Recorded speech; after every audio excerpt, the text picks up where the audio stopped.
کام جب کسی غیر نبی کے ہاتھ پہ ہوتا ہے تو اس کو کرامت کہتے ہیں. جیسے میں بار بار کہتا ہوں نا, شہداء کے خون کی خوشبو میں نے سونگھی ہے, تو یہ کیا ہے؟ کرامت کا اثر ہے, کیونکہ خون میں خوشبو آنا میڈیکلی ممکن نہیں ہے, وہ تو بدبودار چیز ہے.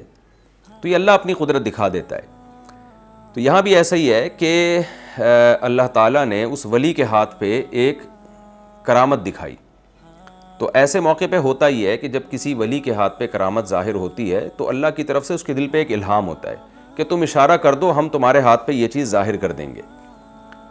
جیسے حضرت مریم کو بغیر شوہر کے اللہ نے اولاد دے دی, یہ حضرت مریم کی کرامت تھی. بغیر موسم کے حضرت مریم کو پھل ملتے تھے, یہ حضرت مریم کی کرامت تھی. تو کرامت کا صدور جو ہے یہ قرآن سے ثابت ہے, اس پر میں پہلے بھی ڈیٹیل سے کئی دفعہ بتا چکا ہوں. کرامت اللہ کا کام ہے, اس لیے کرامت کا شرک سے کوئی تعلق نہیں ہے. یہاں میں بتا دوں, ہمارے بھی اور دیگر علماء نے بھی جو کرامات کے واقعات کتابوں میں لکھے ہوئے ہیں, ان کا شرک سے کوئی تعلق نہیں ہے. یہ شرک جب ہے جب آپ اس بزرگ کا اپنا عمل سمجھیں اس کو, بلکہ پھر تو معجزہ بھی شرک ہے. اگر کوئی یہ سمجھتا ہے کہ محمد صلی اللہ علیہ وسلم نے خود سے چاند کے 2 ٹکڑے کیے ہیں تو وہ بھی مشرک ہے, اس لیے کہ انسان کے بس میں نہیں ہے یہاں بیٹھے بیٹھے چاند کے 2 ٹکڑے کر دیے. اصل میں تو نبی کا صرف ہاتھ استعمال ہوا ہے, کام اللہ نے کیا ہے. موسیٰ علیہ السلام لاٹھی جو زمین پہ پھینکتے تھے, موسیٰ لاٹھی کو سانپ نہیں بناتے تھے, اللہ بناتا تھا. موسیٰ علیہ السلام کو تو صرف آرڈر ہوتا تھا کہ آپ یہ کام کریں. جب موسیٰ علیہ السلام کو وحی ہوتی کہ یہ کام کریں تو موسیٰ کر دیتے, جب وحی نہیں ہوتی تو نہیں کرتے. ان کو پتہ تھی یہ خود سے تھوڑی بنے گی سانپ, یا میں تھوڑی بنا سکتا ہوں. تو جیسے جیسے اللہ کہتے تھے ویسے ویسے اللہ تعالیٰ حضرت موسیٰ کرتے رہتے تھے. حضرت عیسیٰ علیہ السلام جو مردوں کو زندہ کرتے تھے تو حضرت عیسیٰ نہیں کرتے تھے, اللہ کرتا تھا. حضرت عیسیٰ کو تو اللہ وحی کر کے کہتا تھا آپ کہہ دو قم باذن اللہ, کہ اللہ کے حکم سے کھڑا ہو جا. تو حضرت عیسیٰ اللہ کے حکم پہ یہ بات کہتے اور مردہ زندہ ہو جاتا. تو اسی طرح ولی کو بھی دل میں بعض دفعہ الہام ہوتا ہے, وہ بہت پاورفل الہام ہوتا ہے, اور ولی کو یقین ہو جاتا ہے کہ یہ اللہ کی طرف سے ہے. لہذا اس موقع پر کوئی ولی اللہ کوئی کام کرتے ہیں اور اللہ کی طرف سے وہ کام, یعنی کسی کام کی طرف اشارہ کرتے ہیں اور اللہ وہ کام کر دیتا ہے, تو اس میں ولی کی طاقت نہیں ہوتی, اور نہ ولی کے پاس یہ اختیارات ہوتے ہیں کہ جب چاہیں وہ کام کر لیں. جیسے حضرت موسیٰ کے پاس یہ اختیارات تھوڑی تھے جب چاہیں لاٹھی کو سانپ بنا دیں. اختیار اللہ نے کسی کو نہیں دیا اسباب سے ہٹ کے کام کرنے کا. نہ ہمارے نبی کے پاس یہ اختیار تھا کہ جب چاہیں چاند کے ٹکڑے کر دیں, جب چاہیں جو ہے پانی, جیسے آپ نے انگلیاں مبارک پانی میں ڈالیں تو چشمہ پھوٹ پڑا پانی کا. تو یہ سب معجزے ہیں, اس میں پیغمبر کے پاس اختیارات نہیں ہوتے, بلکہ اللہ کی طرف سے وہی ہوتی ہے کہ فی الحال آپ یہ کریں تو میں یہ کر دوں گا. یہ نہیں کہ آپ کے پاس اب رائٹ آ گیا جب کریں گے تو ایسا ہو جائے گا, نہ ایسا نہیں ہوتا. تو اسی طرح ولی کے ہاتھ پہ جب کرامت ظاہر ہوتی ہے تو اس میں بھی اللہ کی طرف سے ولی کے کو ایک الہام ہوتا ہے کہ آپ یوں کرو میں یوں کر دوں گا. تو یہ نہیں ہوگا کہ اب جب بھی آپ یوں کرو گے تو یوں ہو جائے گا, اس لیے کہ پھر تو ولی خدا بن گیا نا, پھر اللہ کے پاس جانے کے لوگوں کو کیا ضرورت ہے. تو یہ کرامت کا کانسیپٹ سمجھنا بہت ضروری ہے, کیونکہ آج 2 انتہائیں ہیں. ایک انتہا تو بدعتیوں کی ہے, انہوں نے اولیاء کی کرامتوں کی بیس پہ اولیاء سے مانگنا شروع کر دیا ہے اور ان کرامتوں کو ولی کا فعل سمجھنا شروع کر دیا ہے, یہ شرک ہے.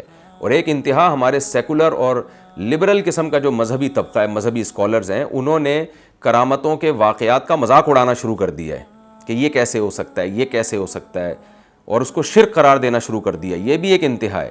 کرامت میں اگر آپ کا یہ عقیدہ ہے کہ ولی کے ہاتھ پہ یہ کرامت ظاہر ہوئی ہے تو یہ کی اللہ نے ہے اور اس سے ولی مختار نہیں ہو گیا, تو یہ شرک نہیں ہے, بلکہ یہ تو قرآن و سنت سے ثابت شدہ اور مشاہدوں سے ثابت شدہ ایک حقیقت ہے. اور یہ جو میں عقیدہ بیان کر رہا ہوں, تمام فقہا, تمام محدثین, امام بخاری, امام مسلم, امام احمد, امام شافعی, امام ابو حنیفہ, امام مالک, اور جتنے محدثین فقہا اہل سنت میں گزرے ہیں, سب کا یہی عقیدہ جو میں بیان کر رہا ہوں. اس لیے کہہ رہا ہوں کہ ایسا نہ لوگ سمجھیں کہ میں نے اپنی طرف سے کوئی نئی چیز گھڑ لی ہے. تو ہاں یہ ضرور ہے کہ معجزہ جو ثابت ہوتا ہے نا وہ قرآن سے یا صحیح حدیث سے ہوتا ہے, اس لیے اس کا انکار کرنا گمراہی ہے. جبکہ کرامت اگر قرآن سے ثابت ہو یا صحیح حدیث سے ثابت ہو تو پھر اس کا انکار کرنا گمراہی ہے. اور اگر صحیح حدیث یا قرآن سے ثابت نہیں ہے تو پھر دیکھا جائے گا کہ کسی مستند ذریعے سے ثابت ہے یا نہیں ہے. تو اگر مستند ذریعے سے ثابت ہے تو بھی اس کا انکار کرنا ضد اور ہٹ دھرمی ہے. اور اگر ایویں ہی عوام نے ایک بات مشہور کر دی ہے جس کا نہ سر نہ پیر, تو پھر اس کا انکار کرنا ہی حقیقت ہے, پھر اس کو مان لینا گمراہی ہے. تو ہم جو کہتے ہیں نا یہ فلاں فلاں کی غوث اعظم جن کو کہا جاتا ہے, غوث اعظم تو صرف حقیقت میں اللہ کی ذات ہے. تو پیران پیر کی بہت ساری اوٹ پٹانگ کرامتیں, وہ چاند پہ پہنچ گئے, فلاں پہنچ گئے. ہم ان کا جو مذاق اڑاتے ہیں وہ اس لیے نہیں کہ اللہ کے لیے کسی کو چاند پہ پہنچانا ممکن نہیں ہے, بلکہ اس لیے کہ یہ کوئی مستند باتیں نہیں ہیں. عوام کتنے اولیاء کی طرف ایسی فضول باتیں منسوب کر دی ہیں. لیکن اگر مستند ذریعے سے ثابت ہو، جیسے میں اگر کہہ رہا ہوں کہ میں نے شہداء کے خون کی خوشبو سونگھی ہے، تو اگر کسی کو مجھ پر اعتماد ہوگا کہ بھائی مفتی صاحب جھوٹ نہیں بولتے، تو اس کو مان لینا چاہیے. اس کو پھر بلا وجہ انکار کرے گا تو اس کا مطلب اس کو کرامت سے ہی چڑ ہے. پھر ہاں کوئی مجھے جھوٹا سمجھتا ہے وہ نہ مانے، لیکن آپ کسی کو سچا سمجھتے ہیں، پھر وہ اپنا مشاہدہ بیان کر رہا ہے اور آپ کہیں یہ جھوٹ بول رہا ہے، تو پھر اس کا مطلب آپ کرامت کے وجود ہی کے منکر ہیں، آپ کا کانسیپٹ ہی کلیئر نہیں ہے. تو ایسے ہی جب یہ بات ثابت ہو گئی کہ کرامت، یعنی خلاصے کے طور پر بتا رہا ہوں کہ کرامت اس کا وقوع بھی ممکن ہے اور کرامت اللہ کا فعل ہے، تو پھر جیسی عجیب و غریب بھی کرامت ہو جائے اس کا انکار نہیں کیا جائے گا، بشرطے کہ اوتھینٹک اور مستند ذریعے سے ثابت ہو. چاہے کسی ولی کے ہاتھ پہ مردہ زندہ ہو جائے، چاہے کسی ولی کے ہاتھ پہ کوئی جو ہے ڈوبتی ہوئی کشتی نکل آئے، یہ سب کچھ ممکن ہے. کیوں؟ یہ کرنے والا اللہ ہے.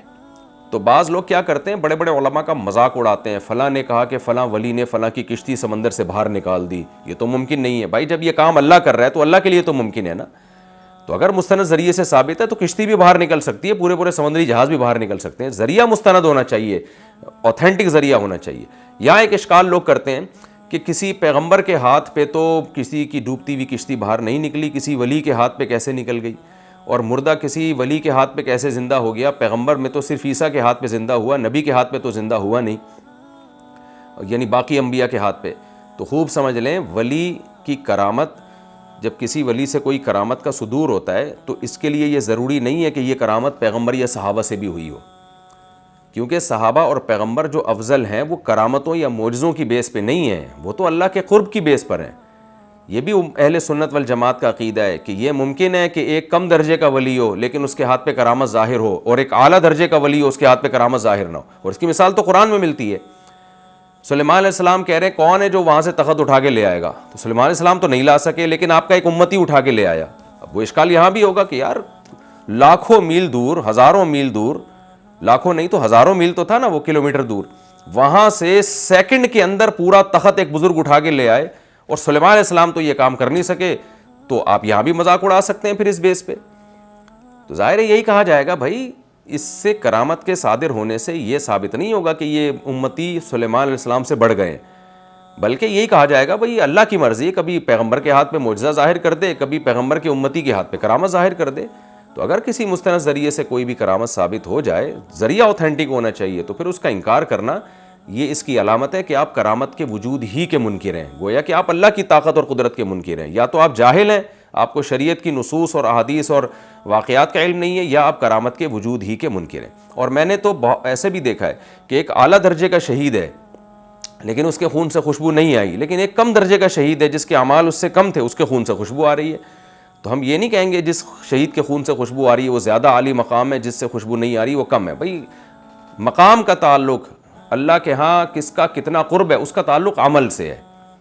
تو باقی اللہ کی مرضی ہے، کبھی کسی کے خون میں خوشبو دے دے، کبھی نہ دے، کبھی کسی کم تر ولی کے ہاتھ پہ کرامت ظاہر کر دے اور بڑے ولی اللہ کے ہاتھ پہ کرامت ظاہر نہ کرے، امتی کے ہاتھ پہ کرامت ظاہر کر دے اور وہ والا معجزہ پیغمبر کے ہاتھ پہ ظاہر نہ کرے. یہ پھر اللہ کی مرضی ہے، اس کا افضلیت سے کوئی تعلق نہیں ہے.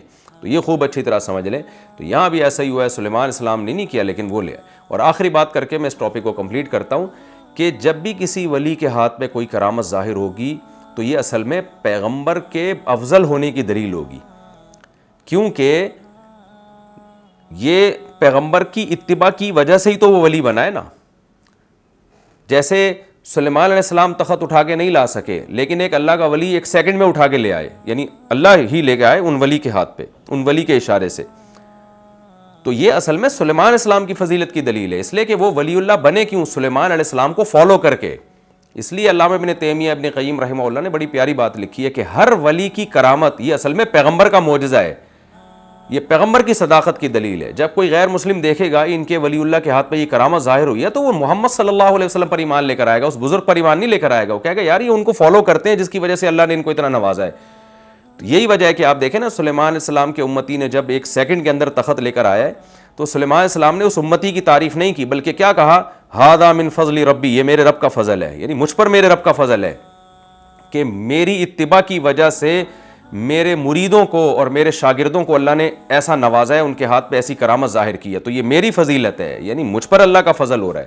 تو اس سے ایک کرامت کا کانسیپٹ آپ کے ذہن میں کلیئر ہو جانا چاہیے کہ نہ کرامت کی وجہ سے کسی بزرگ کے ساتھ شرک کیا جائے, ان کو ولی خدا مان لیا جائے جیسے کہ بدعتی لوگ کرتے ہیں, انہی سے حاجات مانگنا شروع کر دیتے ہیں, اور نہ کرامت کا انکار کر کے زیادہ لبرل اور سیکولر بننے کی کوشش کی جائے. سیکولر اور لبرل لوگ تو کرامت کیا, یہ تو معجزوں کا بھی انکار کرتے ہیں, مذاق اڑاتے ہیں. وہی مذاق آج اولیاء اللہ کا اڑایا جا رہا ہے. جو ملحد لوگ پیغمبر کا مذاق اڑاتے ہیں نا, چند دن پہلے میں نے ویڈیو دیکھی, وہ کہہ رہے ہیں یہ سب فضول ہے کہ نبی نے چاند سے 2 ٹکڑے کیے اور عیسیٰ علیہ السلام نے یوں کر دیا, یہ مذہبی لوگوں نے بنائی ہوئی باتیں ہیں, کہانیاں ہیں کہانیاں. تو جو سیکولر لبرل طبقے کا اسٹائل ہوتا ہے معجزوں کے مذاق اڑانے کا, وہی ہمارے سیکولر اور لبرل لوگوں سے متاثر اسکالرز جو ہیں, مذہبی اسکالرز, وہ کرامتوں کا اسی طریقے سے مذاق اڑاتے ہیں. تو دونوں میں جو نقص ہے اور دونوں میں جو عیب ہے نا, دونوں طبقوں میں, وہ ایک ہی قسم کا عیب ہے. تو جب یہ اللہ کی قدرت ہے, بھائی اللہ سب کچھ کر سکتا ہے, اللہ کے لیے کوئی مشکل نہیں. میں نے ایک دفعہ کسی سے کہا کہ میں نے شہیدوں کے خون کی خوشبو سونگھی, اس نے بڑا مذاق اڑایا, کہتے ہیں یار یہ مولویوں نے کہانیاں بنائی ہوئی ہیں, ایسی فضول باتیں. حالانکہ وہ مسلمان ہیں اور مذہب کو فالو کرنے والے شخص ہیں. تو مجھے اندازہ ہو گیا کہ ان کے تو نظریہ ہی ٹھیک نہیں ہے. تو اس لیے خلاصہ یہ ہے کہ پیغمبروں کے ہاتھ پہ معجزہ صادر ہوتا ہے, اولیاء اللہ کے ہاتھ پہ کرامت کا صدور ہوتا ہے. معجزہ یقینی ہوتا ہے, کرامت کا صدور میں یہ اس کا امکان ہوتا ہے کیونکہ شیطانی تصرف نہ ہو, لہذا مستند ذریعے سے پہنچا ہے تو مان لو, مستند ذریعے سے نہیں پہنچا ہے تو انکار کر دو اس کا. ہمارا وقت چونکہ کمپلیٹ ہو گیا, تو اگلے ایپیسوڈ میں انشاءاللہ میں اسی آیت سے دوبارہ شروع کروں گا. قال الذی عندہ علم من الکتاب انا آتیک بہ, سورہ نمل کا رکوع نمبر 3 اور 19ویں پارے کا رکوع نمبر 18. یہاں سے انشاءاللہ میں تفسیر شروع کروں گا. فلما رآہ مستقرا عندہ, اللہ تعالیٰ سمجھنے کی عمل کی توفیق عطا فرمائے. وما علینا الا البلاغ.